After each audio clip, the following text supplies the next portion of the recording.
Have you ever just imagined what a perfect society would look like? A real utopia? Well, what if I told you that for the last 16 years, a community has been trying to build exactly that? Literally, heaven on earth. And they believe the key isn't in politics or economics, but in quantum mechanics. Okay, let's dive into what has to be one of the most fascinating and radical social experiments out there. Everything, and I mean everything we're about to explore, starts right here, with this one powerful idea from the community's founder, Xu Feng. The basic claim is that the world you see around you isn't just there. It's a direct reflection of our own consciousness. Now, for this group, this isn't just some neat philosophical idea. It's a practical blueprint for building reality itself. So, if you follow that logic, here's the big takeaway. All the problems in the world, poverty, war, you name it, they're not really the problem. They're just symptoms of a flawed collective consciousness. So if we can change how we all think, together, we can literally think a better world into existence. This is the bedrock of their whole experiment. And that experiment has a name, Life Chanyuan. It was founded back in 2009 with a goal that's, well, it's about as ambitious as it gets, to build a working model of paradise on Earth, and they claim they've been doing it successfully ever since, proving that a life without suffering or conflict isn't just a dream, but something you can have right now. Okay, so what does this paradise actually look like on a day-to-day basis? Well, the blueprint is radical. It's a society designed to get rid of human misery by completely tearing down the very structures we all take for granted. And when I say complete, I mean they are not messing around.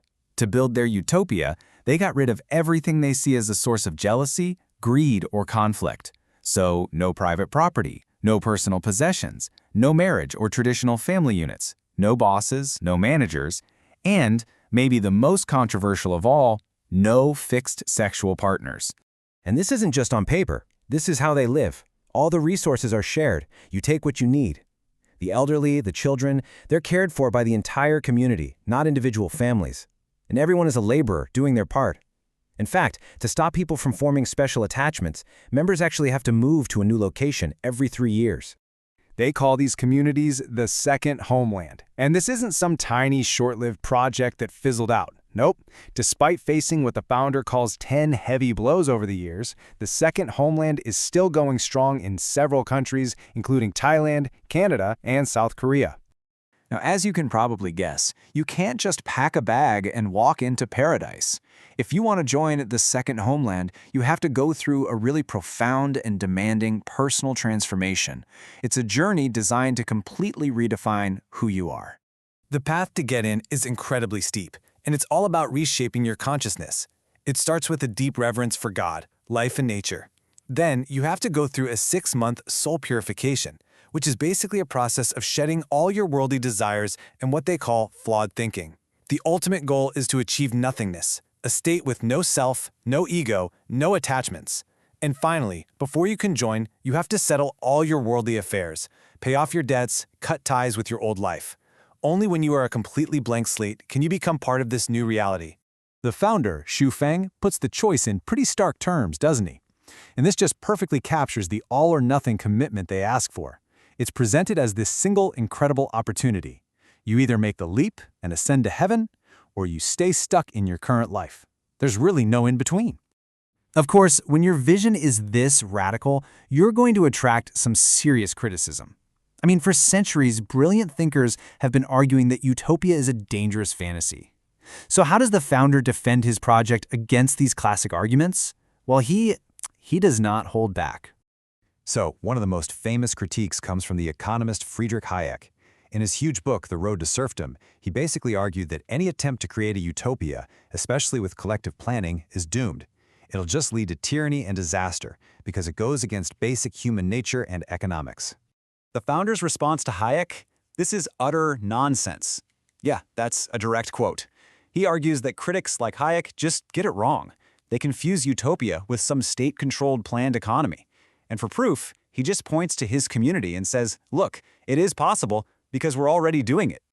He even takes on Winston Churchill, you know that famous saying that believing in big ideals is for the young and naive? Well, the founder completely flips it on its head. He says if you don't believe in utopia before you're 30, you have no brain. And if you don't pursue it after you're 30, after you've seen how tough life is, then you have no heart. Okay, but let's get to the biggest and probably most powerful criticism of all, this idea of a society with no marriage, no families, no monogamy. I mean, it seems to fly in the face of our deepest instincts, right? Is this whole thing just fundamentally against human nature? And this is where the founder's argument takes another wild turn. He claims that actually, it's traditional monogamy that's unnatural.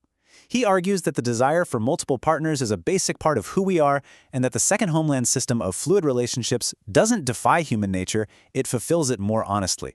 And he does not mince words for his critics on this. He calls them hypocrites, petty people of false morality, who publicly say one thing while privately wanting something else entirely.